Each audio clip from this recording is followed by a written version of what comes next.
자, 이어서 제2강입니다. 우리는 현재 백선 문제 특강을 하고 있습니다. 제2강은 11번부터 들어갑니다. 건축법 개소하고 있습니다. 건축법 연상, 허가 대상 건축물이라 하더라도 건축 신고하면 허가받은 것으로 보는 경우로 모두 고른 것은 소위 말해서 허가 의제 사항이죠. 신고하면 허가받은 걸 보는 것. 그러면 신고를 누구한테 하게 될까요? 특별, 자치시장, 특별, 자치도지사, 시장, 군수청장 다 하게 되고, 신고하면 몇 년 내에 착수해야 될까요? 신고하면 1년 내 착수해야 되죠. 1년 내에 착수합니다. 그리고 연장 얼마 가능할까요? 정당한 사유 있으면 1년까지 연장합니다. 만약에 착수하지 않으면 어떻게 될까요? 취소, 신고를 취소해야 되는 데가 아닙니다. 주의하세요. 허가는 취소해야 된다 하지만 신고는 신고하지 않은 효력이 저절로 상실됩니다. 1년 또는 연장 1년 해서 그 기간 내 신고하지 않으면 효력이 상실되는 것 뿐이지 취소해야 된다. 그게 없습니다. 저절로 상실되게 되겠습니다. 1년 내 안 하면. 자, 없어진다면, 효력이 없어진단 말이죠. 그럼 보겠습니다. 이 시험 문제 되게 많이 나왔죠, 이거. 자, 모두 골라보거라. 자, 소규모 건축물로서 여미잡기가 200제곱미터의 합계가 200제곱미터인 건축물의 신축. 소규모 건물은 여미잡기가 100제곱미터 이하죠. 100제곱미터 이하입니다. 그러니까 200제곱미터는 오버됐네. 이건 허가받아야 됩니다. 이건 정식 허가를 받아야 한다. 100제곱미터 이하야 되니까 소규모 건축을 100제곱미터 이하입니다. 200은 오버됐으니까 허가받아야 되고, 기억은 탈락. 니은 주요 구조부의 해체가 없는 등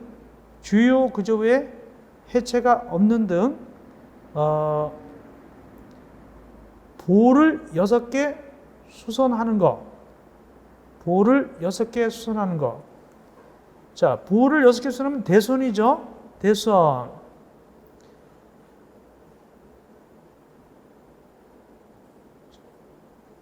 대손인데 조금 문제가 있는데 니은은 일단 놔두고요. 니은 놔두고 니은은 대손 맞죠?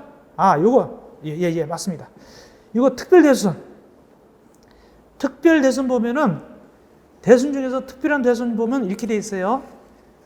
이렇게 되어 있습니다. 주요 구조부의 해체가 없는 볼을 3개 이상 수선하는 거, 또 기둥을 3개 이상 수선하는 거, 내력벽의 면적을 30m 이상 수선하는 거, 이게 수선. 특별한 대손에서 수선자가 들어가면은 특별한 대손에서 신고다 제가 말씀드렸어요. 수선자만 들어가요. 원래 대손은 이렇게 되죠. 증설, 해체가 있고, 그 다음에 수선, 변경 이렇게 용어가 되잖아요. 대선할 때, 대선에 용어할 때 앞에는 뭐고 증설, 해체, 뒤에는 수선, 변경인데 주요 구조의 것보다 해체가 없는 경우로서 이런 거 없는 경우로서 이 수선에 해당할 때 그때는 못한다. 수선이 있는 대선은 신고할 수 있죠. 그래서 니은은 신고 대상입니다. 왜? 3개 이상인데 6개니까 이건 신고 대상입니다. 그 기본서 같은 데 보면은 거기 신고 대상에 있어 주요 구조의 해체가 없는 등 다음에 해당하는 대선 해가지고 명단이 쭉 나옵니다. 신고 대상 쭉 명단에. 거기 보면은 볼을 갖다가 3개 이상 수선, 기둥을 3개 이상 수선, 6개니까 3개 이상이죠. 그러므로 니은은 신고하면 됩니다. 니은 합격. 그 다음에 주요 구조 해체가 없는 등 내력벽의 면적을 50제곱미터 수선하는 거 30제곱미터 이상 수선할 때 역시 50제곱미터니까 신고 대상 됩니다. 이것도 같이 들어있는 거예요. 그 다음에 리을. 이건 이제 원칙적인 대선. 원칙적인 대선은 얼마일 때 하게 되냐면 원칙적인 대선은 연면적이 200 미만이고 3층 미만인 대선인데 연면적이 200 미만이고 3층 미만 되네.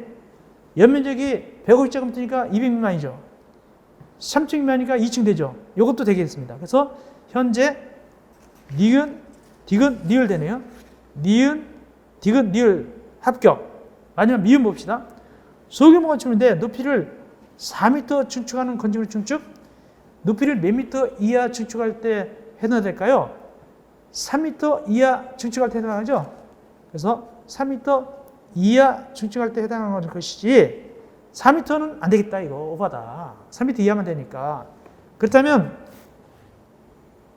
거기 기역과 미음은 안 되고 기역과 미음은 안 되고 니은, 디귿, 니을 4번이 되겠는데 답은 4번인데 주의할 것은 기억은 안 있는 것 같은데 소규모 건축물에서 했죠. 100점부터 이해하니까. 염자기 100점부터 이해하니까. 200이 안 되겠죠. 그렇다면 답은 4번 됩니다. 답은 4번. 11번 답은 4번이 되겠습니다. 이어서 12번. 그래서 굉장히 까다롭게 냈습니다. 까다롭게 낸 편입니다. 신고 대상에 대해서. 다음 12번입니다. 건축법률상 지역지구 구의 건축물에 관한 설명으로 옳은 것은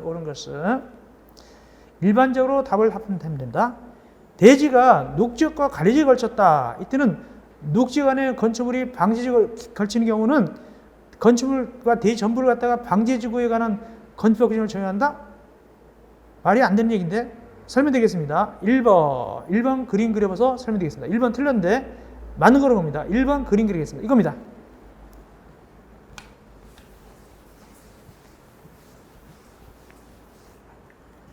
여기 이제 대지가 있는데 여기는 무슨 지역이고 여기는 녹지 지역이고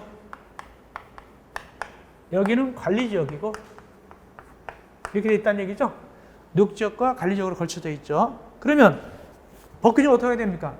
각각 알아서 한다. 이쪽은 녹지에 맞춰서 건축물 대지하면 되고 여기는 관리 지역에 맞춰서 합니다. 즉 각자 합니다. 각자. 원래는 누가 다 잡아먹어야 되죠? 관리 지역에 여기까지 몽땅 다 장악해야 되죠. 그러나 녹지가 있을 때는 장악하지 않고 각자 알아서 하잖아요. 각자 알아서 하는데 다만 녹지역 쪽에 관리 지역 쪽에 누가 있을 때 이렇게 방화지구가 있으면 녹지역에 건방지게 건물을 갖다 이렇게 넘어와 버리면은 이 방화지구 기운이 여기를 타고 들어가서 녹지역이라 하더라도 여기가 방화지구가 넘어버리죠. 그래가지고 이때 건축물만 방화지구로 몽땅 장악하게 되죠. 그래서 걸칠 때는 근데 주일 것은 이때 건축물만 몽땅 장악하는데 이때 방제지구에 걸치는 게 아니라 뭐다? 방화지구일 때 방화지구. 그래서 1번 틀렸습니다. 방제지구가 아니라 방화지구죠. 방화지구. 그래서 1번 틀렸고 다음 2번 대지가 건축법이나 다른 법률에 따른 지역, 지구 또는 구에 걸치는 경우는 대통령의 전원 바에 따라서 그 건축물과 대지의 전부에 대해서 대지의 과반에 속하는 지역, 지구, 구역 안에 건축 및 대지 등에 관한 이 법 규정을 적용한다. 이게 원칙이죠. 원칙은 과반, 반 넘는 것이죠? 맞습니다. 답은 2번입니다. 답은 가로열고 녹지역과 방화지구는 제한한다. 녹지역과 방화지구는 빠지죠. 이해가 있으니까. 이게 2번이 원칙입니다. 과반 따라가죠. 답은 2번. 그럼 세 번째 왜 틀렸는가? 하나의 건축물이 방화벽을 경계로 방화지구와 그 밖에 구역에 속하는 부분으로 구역된 경우 건축물 전부에 대해서 방화지구 안에 건축물에 관한 건축법 규정을 적용한다? 그 요 얘기죠. 방화지구 이거죠. 이쪽은 방화지구다. 이쪽은 아닌 것이다 할 때 건물이 만약에 이렇게 걸쳐 있다. 방화지구로 걸쳐 있으면 이 부분은 당연히 방화지구 장악하죠. 근데 이쪽은 방화지구가 아닌데도 방화지구가 밀고 들어가서 이걸 다 장악합니다. 원래는 다 장악해요. 전부입니다. 그런데 여기 문제는 그게 아니죠. 이거 예외. 어떤 경우입니까?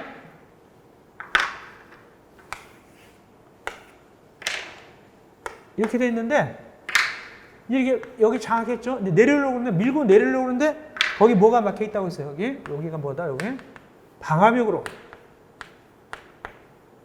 이 방화벽 적는 것이 시험 문제 주관식 나온 적 있어요.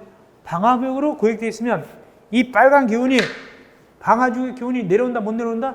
못 내려오죠. 근데 여기 전부 먹는다고? 안 됩니다. 틀렸죠. 전부가 아니죠. 못 내려오니까. 그 방화벽 전개 중화식도 나온 적 있습니다. 우리 지택관리사에서. 네 번째, 시장구수는 도시관리를 위해서 필요하면 가로구역별 높이를 시군조례로 정할 수 있다라고 되는데 시군조례가 아니라 특별시 광역시조례입니다. 특별시 광역시 조례로 정할 수 있습니다. 특별시 광역시 조례로 정할 수 있습니다. 특별시 광역시 조례입니다.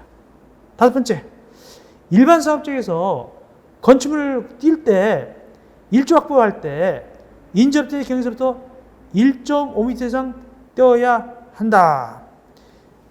일조 확보할 때 위에 인접 대지 경계선 주관식 나온 적 있죠. 인접 대지 경계선 띄는 경우는 어느 지역입니까? 전용 주거지역과 일반 주거지역이죠. 일반 사업자가 아니죠. 전용 주거지역과 일반 주거지역에서 정북 방향의 인접 대지 경에서 뛰게 되죠. 그리고 5번은 일반 사업자 아니죠. 그리고 무조건 1.5m 뛰는 것도 아니죠. 많이 틀렸죠. 전용 주거지역, 일반 주거 뛰게 되는데 이때 9m 이하일 때는 1.5m 이상이지만 9m 초과할 때는 그 높이의 2분의 1 이상 뛰도록 되어 있죠. 그렇게 되죠. 높이 전환할 때. 무조건 1.5m가 아니라 9m 이하일 때죠. 9m 이하일 때. 그리고 용도지역도 틀렸어요. 전용 주거지역, 일반 주거지역이죠. 예. 9m 초과는 높이의 2분의 1 이상 뛰게 되어 있고, 그래서 5번은 이것저것 다 틀렸다. 맞는 것은 몇 번이라고요? 2번이 되겠습니다. 굉장히 어떤 간에 좋은 문제고 종합적으로 알 수 있는 문제가 되겠습니다. 13번 갑시다. 결합건축. 일부러 냈습니다. 제가 일부러 결합건축 넣었습니다. 이거 결합건축 중요하니까.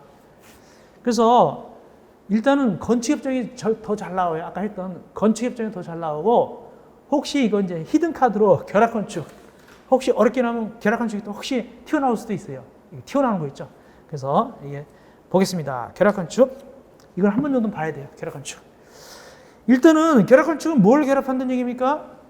틀린 것을 물어보고 있는데 들어가기 전에 결합건축은 뭘 결합하는 겁니까? 용적률을 결합하는 거죠. 용적률을 결합해서 하는, 용적률을 총량제하는 거죠. 용적률을 총량제하는 겁니다. 그래서 이 취지가 이거죠. 말씀드릴까요? 자, 그림 그리면 이렇게 되죠. 결합건축 그림 그리면 이렇게 됩니다. 일정한 지역이죠. 일정한 지역인데, 일정한 지역이나 이런 데인데,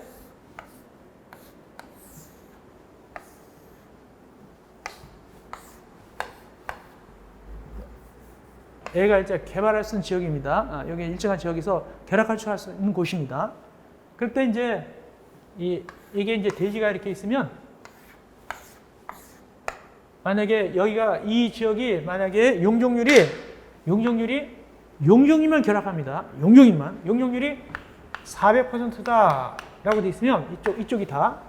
그러면 여기도 400으로 할 것이고 여기도 400으로 할 것인데 여기도 400으로 할 거란 말이에요. 예를 들어서 여기도 400이다. 똑같이 400 준다 그러면 합쳐서 얼마? 면적이 같다 보면은 합치면 800이죠. 면적 같다고 합시다. 쉽게. 그러면 어떻게 하냐? 서로 빌릴 수가 있어요. 그래서 면적이 같다 보고 여기서 누가 빌려받는 게 더 유용할까요?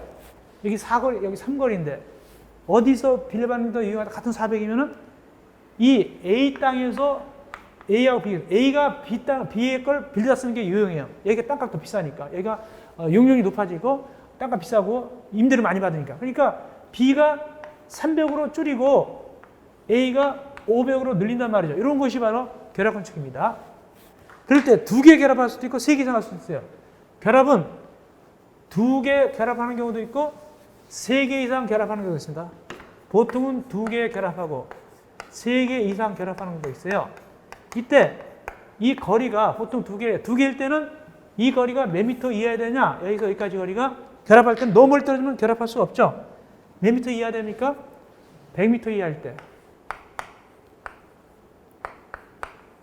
그 다음에 3개 이상 결합할 때는 만약에 3개 이상, 여기 C가 또 있다. 여기 C가 있다. C가 있습니다. 여기 있다. 그러면 3개 이상 결합할 때는 이 거리가 얼마 미터 미만이 이하야 되냐?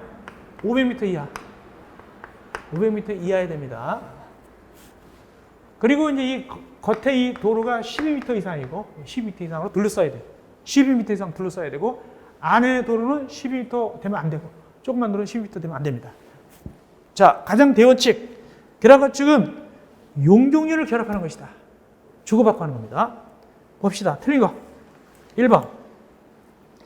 결합건축이란 법 56대에 따른 용적률과 건폐율을 개별 대지마다 정하지 않고 2개 이상의 대지를 통합하여 정하여 건축물을 건축할 줄 말한다. 맞는 것처럼 보이지만 틀렸습니다. 왜냐?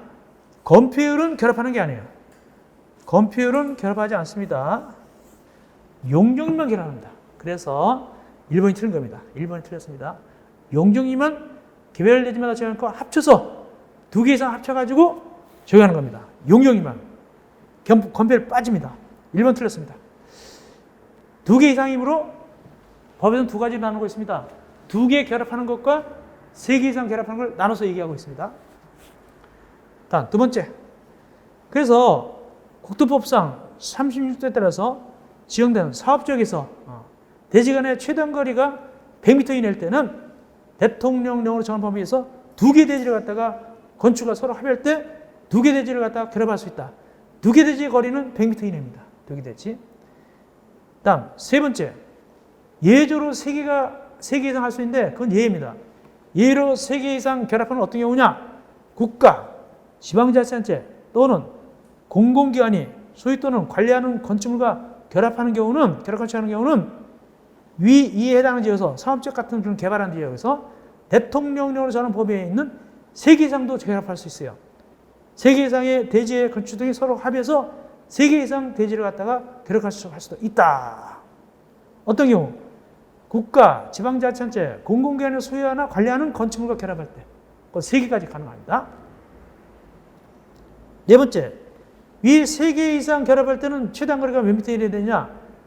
500m 이내야 됩니다. 500m. 500m 이내야 합니다. 다섯 번째. 결합건축 협정서의 협정 체계 유지기간은 최소 30년입니다. 30년. 한 번 결합해서는 30년을 유지해야 됩니다. 다만 용적률을 기준 종전대로 환원해서 신축, 개축, 재건할 때는 그렇지 않다. 옛날로 들어갈 때는 30년 괜찮아요. 옛날로 들어갈 때는 30년 안 지켜도 괜찮아요. 옛날 거 400으로 들어갔다. 500이 400으로 들어갔다. 그럼 괜찮아요. 옛날로 들어갈 때는 굳이 30년 지키지 않는다. 그러나 기본적으로 30년을 갖다가 최소 기간을 합니다. 유지 기간이. 그리고 이제 얘기하자는 게 뭐냐면은 어떻다? 이 밖에 도로는 얼마다? 둘러싸는 건 12m 이상 돼야 되고, 12m 이상. 안에는 12m 이상 되면 안 되죠. 안에는 12m 이상 되면 안 됩니다. 그렇게 아시면 되겠습니다. 예.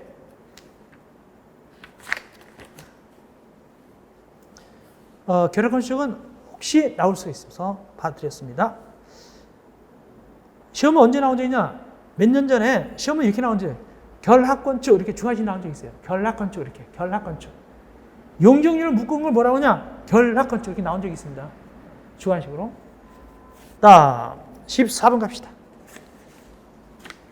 건축법률상 공개용지 또는 공개공간을 설치하는 건축물에 해당하지 않는 것은 단 건축물은 해당 용도로 쓰는 바람잡기가 5,000제곱미터 이상이며 조례는 고려하지 않는다. 공개용지, 공개공간 대상의 건물은 기본적으로 바람잡기가 5,000제곱미터 이상입니다. 그걸 저지했습니다. 그러므로 면적은 여기 나온 건 다 5,000 이상이나 보고 용도를 따지고 있는 거예요. 용도를. 첫째, 전용 고업지역에 있는 종합병원. 고업지역은 말이죠. 어느 고업지역만이면 어느 고업지역만 되느냐?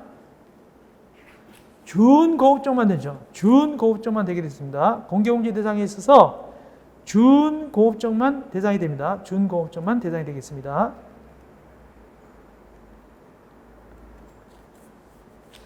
그러므로 이 1번이 틀렸는데 1번은 두 개입니다. 준고업적 대상이고 준고업적이 대상이고 두 번째 종합병원은 들어있지 않습니다. 그 용도 중에 의료시설은 들어있지 않습니다. 종합병원은 들어있지 않습니다. 그래서 1번이 틀렸습니다. 전용고업적이 아니라 준고업적이고 종합병원 자체도 대상설이 아닙니다. 1번이 틀렸습니다. 남은 2번 준주거적 주거지역은 말이죠. 일반 주거지역, 준주거지역 다 됩니다. 주거지역은 일반 주거지역, 준주거지역 다 되고 왜 성당이 될까? 종교시설. 종교시설은 들어있습니다. 종교시설은 들어있습니다. 그러면 되고 세 번째, 일반 주거지역 들어있죠. 일반 주거 들어있는데 예식장. 왜 예식장 들어있을까? 예식장 뭐에 속하니까? 문화미 집회시설이죠. 예식장. 문화미 집회시설이니까 들어있고 다음 중심사업적 4번. 사업적은 다 됩니다. 중심사업적. 사업적은 다 됩니다. 근데 오피스텔? 오피스텔은 왜 되느냐? 업무시설이니까. 업무시설이니까. 특히 일반 업무시설이죠? 됩니다. 다음 다섯 번째. 일반 사업적. 사업적은 다 됩니다. 그리고 여객장 터미널은 운수시설 중에서 여객용 시설만 됩니다. 화물용은 안 됩니다. 그러니까 되는 거예요. 그렇다면 2, 3, 4, 5는 되고 1번은 빠진다. 답은 1번이 틀렸습니다. 답은 1번입니다. 이어서 15번. 건축법상 대지 면적이 160m인 대지에 건축되어 있고 각 층의 바닥면적이 동일한 지하 1층, 지상 4층인 하나의 평지분 건축물로서 용적률이 200%다. 이 건축물의 하나의 층은 바닥면적 얼마가 될 것인가? 단 지하 1층은 노래장이고 지상 1층은 모두 사무실이고 제시된 조건에 다른 조건이나 제한은 없다. 자, 지하 1층이네. 다행히 편하네. 그림을 그려요. 이럴 때는 그림 그려봐야 돼요. 이럴 때 뭘 구하랍니까? 한 개 층의 바닥면적 구하고 있죠. 하나의 층의 바닥면적을 구하고 있습니다. 그리고 건물이 민자 건물이에요. 튀어나온 게 아니에요. 각 층 바닥면적이 동일하다. 민자 건물, 민자 통건물, 민자로 이렇게 내려간 겁니다. 그 다음에 그림이 이렇게 되는 거예요.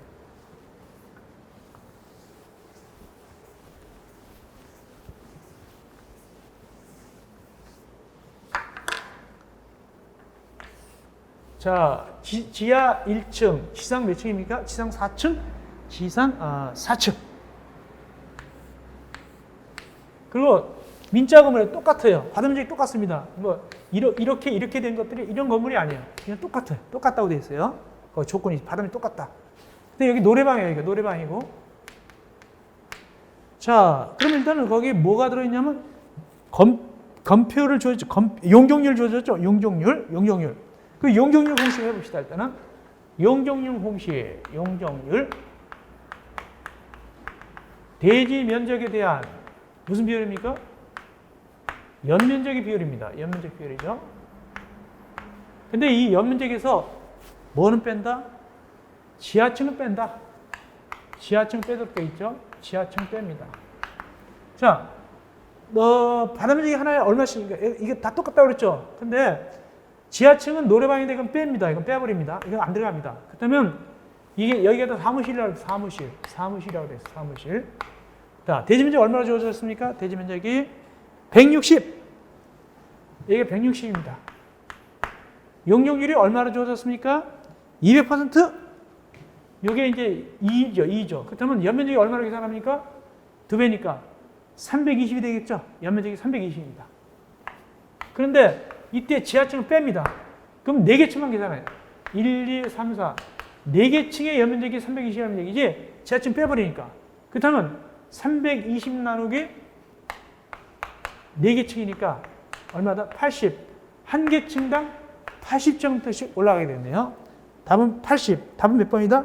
3번이 되겠습니다. 3번. 이렇게 계산하면 되겠죠? 이 정도는 계산할 수 있죠. 네.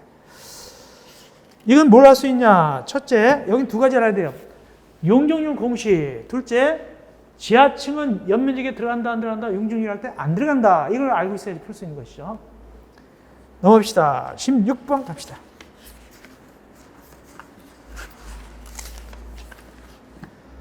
건축법률상 대지를 수상하기 위해서 건축물과 분리하여 공작물을 축제하는 경우 특별자치장, 특별자치도지사, 시장, 군수청에게 신고하는 공작물에 해당하지 않는 것은 단 공용건축에 대한 특례는 고려하지 않는다. 일반적으로 답을 하면 되겠습니다. 자, 요거 이번에 개정됐어요. 개정된 게 기해서 제가 문제 낸 겁니다. 특별히 장시탁 같은 거는 전에는 6m인데 지금 4m로 변했죠. 4m로 변했습니다. 이제는. 자, 보겠습니다.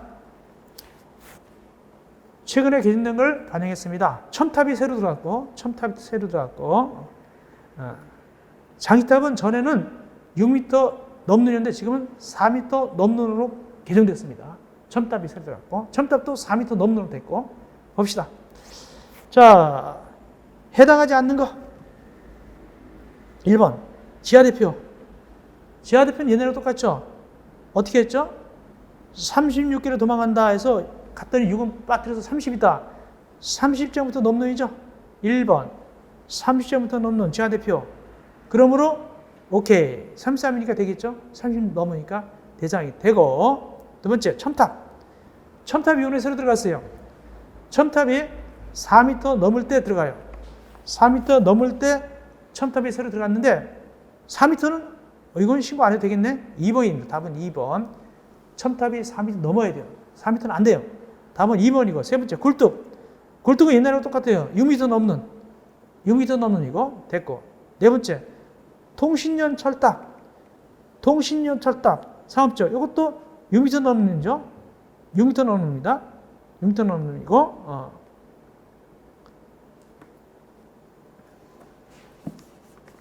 그 다음에 다섯 번째, 높이 5m의 장시탑. 5m의 장시탑. 전에는 아닌데 지금 해야 돼요. 왜? 장시탑이 4m 넘을 때 하도록 돼. 4m 넘을 때 하도록 돼 있어요. 4m 넘을 때 하도록 돼 있습니다. 그래서 5번도 신고해야 돼요. 그 다음에 7m짜리 통신철탑 6m 넘으니까 해야 되고. 그렇습니다. 그래서 해당하지 않는 것은 오히려 첨탑입니다. 4m 넘는입니다. 새로 생겼어요. 3m 넘어야 돼요.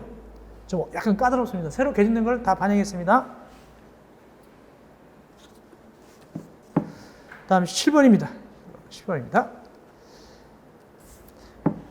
건축법률상 건축가 발행 자가 해당 대지의 소유권을 확보하지 않아도 되는 경우 모든 고른 것은 어려운 문제를 봤습니다. 이건 잘 다루지 않는 문제죠. 굉장히 어려운 문제인데 그래도 우리가 특성 강의이기 때문에 이런 것도 한번 풀어보고 가야 되겠습니다. 자, 원래 건축법상 건축가 받으려면 소유권을 100% 확보해야 돼요. 소유권을 100% 확보해야 됩니다. 그러나 예외규정이 있단 말이에요. 예외규정. 자, 모두 골라봐라. 예외적으로 확보하지 않아도 되는 것이 있다. 그걸 모두 골라라. 그 뜻이 되겠습니다. 자, 먼저 기업. 분양을 목적으로 하는 공동택의 건축주가 대지 소유권을 확보하지 못했으나 그 대지를 사용할 수 있는 권한을 확보했다.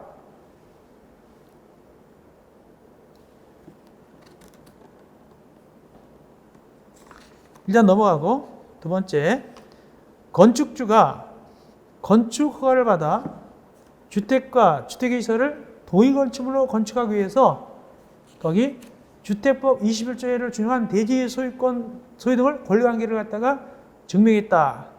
요건 해당됩니다. 요거는 뭐다? 요건 규정이 있습니다. 소유권 확보 안 해도 괜찮아요. 니은은 해당되고, 디귿.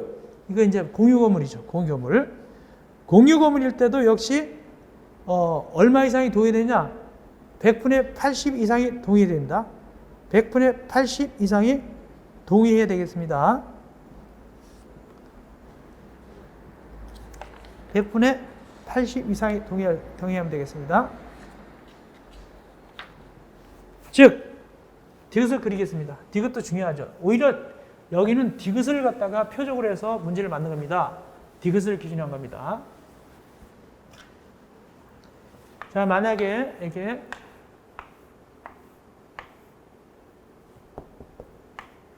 5층짜리 건물이다. 5층짜리 건물이 있겠습니다. 5층짜리 건물 안 해도 괜찮죠. 공유니까 그냥 건물이 있습니다. 건물인데 그래서 5명이 공유하고 있다. 5명이 공유하고 있습니다. 공유하고 있다. 네, 이 문제는 거기에 디귿을 위주로 해서 낸 겁니다. 디귿을 위주로 해서 낸 겁니다. 일단은 니은은 소유권 확보 안 해도 괜찮습니다. 권은 확보이기 때문에 관계를 증명하면 역시 안 해도 괜찮습니다. 복합 건물일 때 맞고. 자, 디귿은 이렇게 된 겁니다. 5명이 공유하고 있다. A, B, C, D, E 5명이 공유하는데 거기 5분의 4가 나옵니다. 5분의 4. 일단은 사람 수는 5명이 갔다가 5명이 5분의 4 이상이 동의해야 됩니다. 그래야지 이걸 갖다가 개축도 할 수 있고 여러 가지 건축 행위를 할 수 있습니다. 건축 행위를 할 수 있는데 이때 5분의 4니까 만약에 5분의 4 이상 되니까 A도 동의, B도 동의, C도 D 동의 해도 괜찮아요. 이제 할 수 있어요. 근데 이건 사람 수고 사람 수. 그러니까 지분도 맞아요.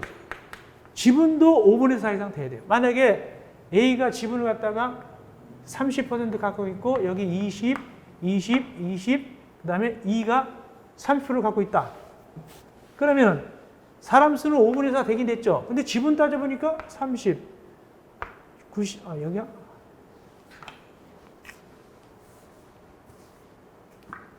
여기가 10 하고 여기가 30 이렇게 됐다 칩시다. 그러면 이제 사람 수는 5분의 4 이상 동의했죠. 근데 지분을 따져보니까 얘네들 동의한 사람 지분 다 합쳐봤자 70밖에 안 돼요.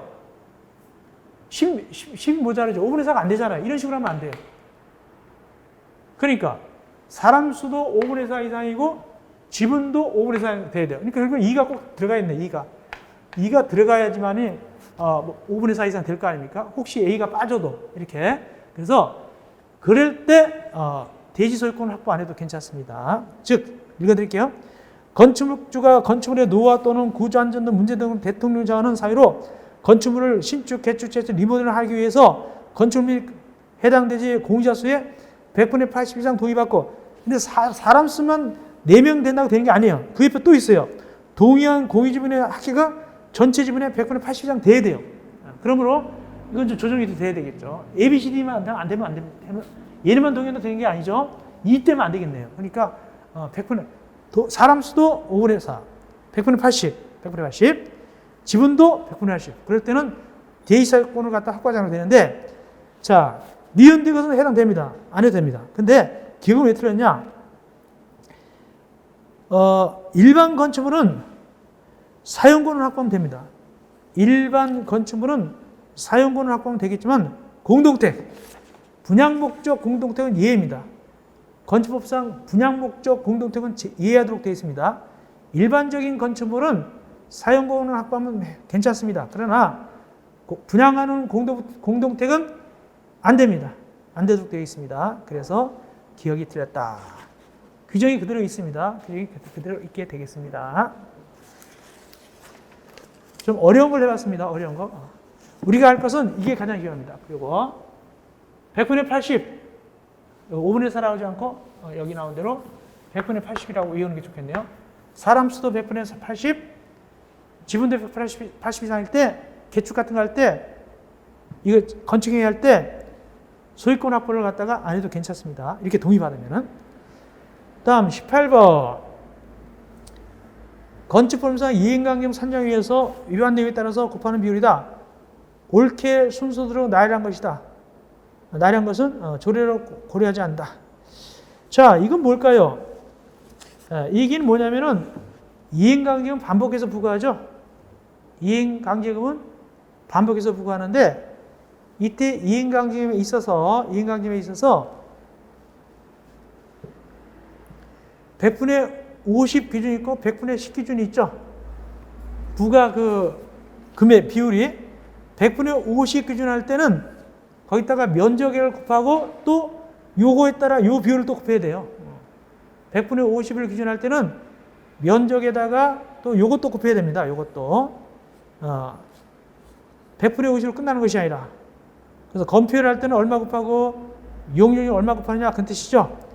순서대로 80, 90, 100, 70. 답은 2번이 되겠습니다. 2번. 답은 2번입니다. 왜 이 문제를 냈을까요? 2, 3년 전에 중개사에서 이 순서를 물어봤어요.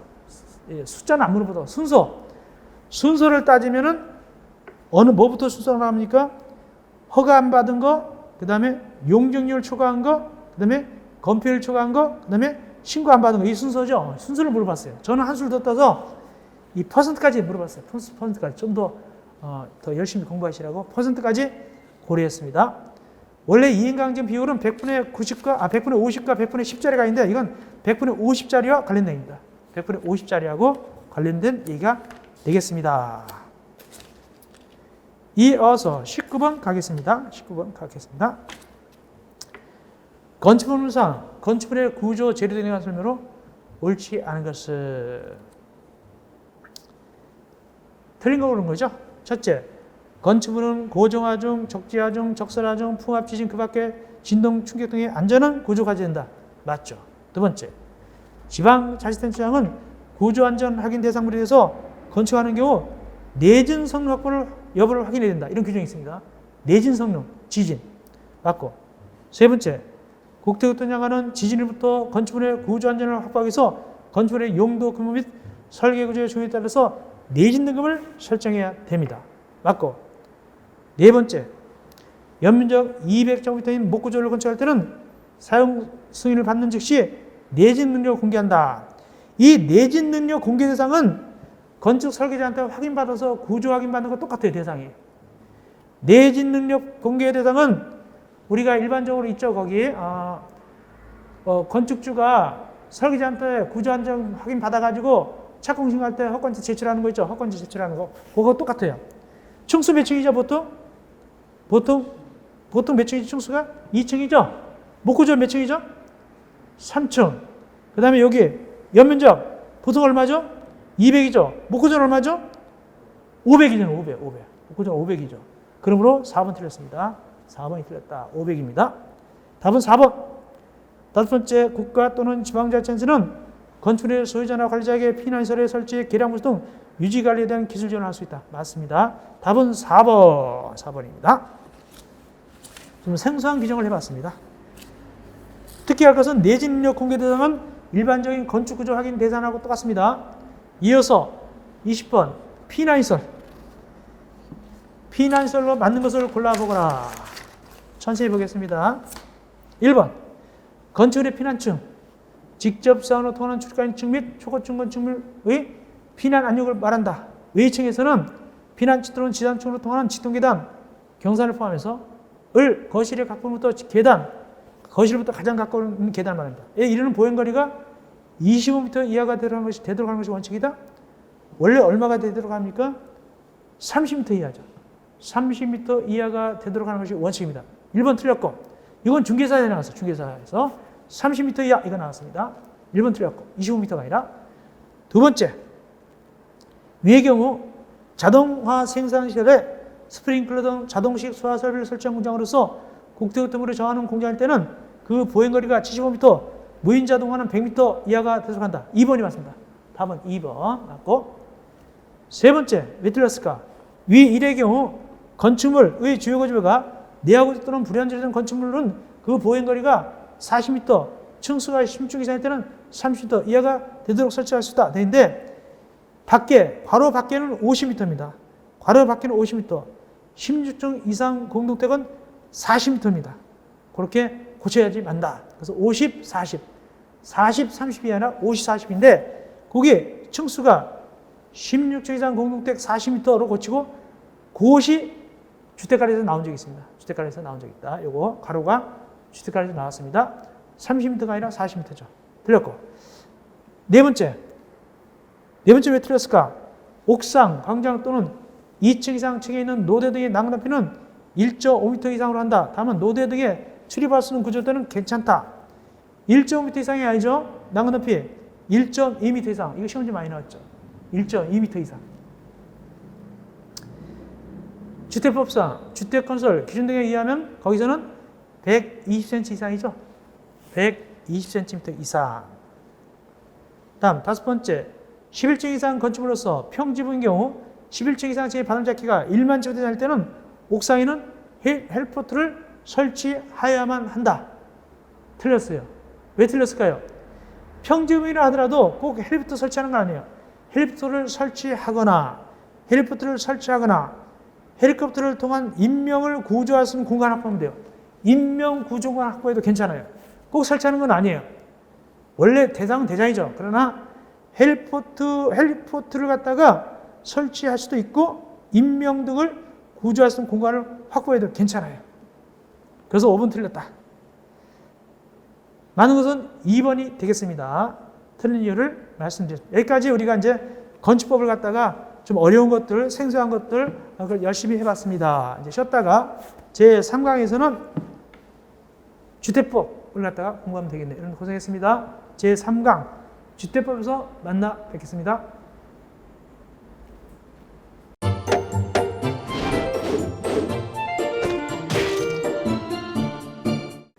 안녕하세요. 주택관리자 관리 실무를 담당하는 김혁입니다.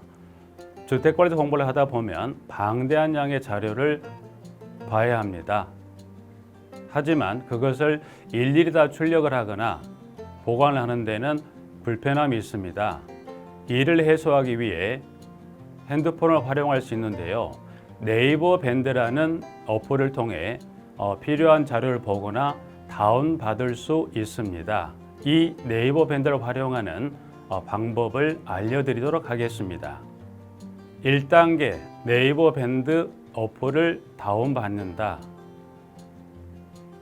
가장 먼저 안드로이드 버전은 플레이스토어를 클릭합니다. 아이폰은 앱스토어에서 하시면 됩니다. 그 다음에 검색창에 네이버 밴드를 검색하시고 다운 혹은 설치를 클릭하시면 됩니다.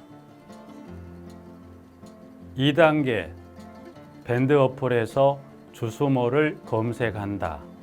설치가 완료되면 어플을 눌러 밴드를 실행시키겠습니다. 밴드 어플 누르면 중앙 상단에 돋보기 모양의 아이콘이 보입니다. 이 돋보기 부분을 클릭하면 맨 위쪽에 하얀 공백이 생기는데요.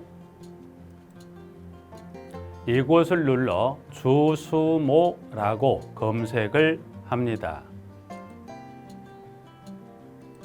검색 결과로 주택관리사 수험생 모임이라는 밴드가 뜹니다.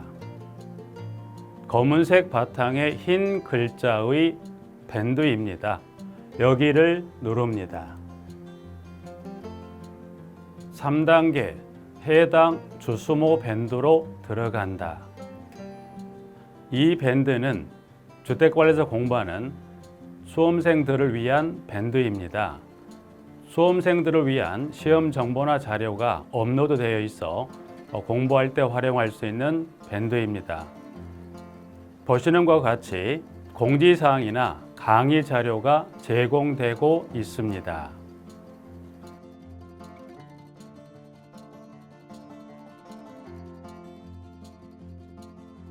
4단계 또 다른 꿀팁 모바일 일일 학습. 이제 핸드폰으로 짬 시간을 활용하여 공부하는 학습법을 알려드리겠습니다.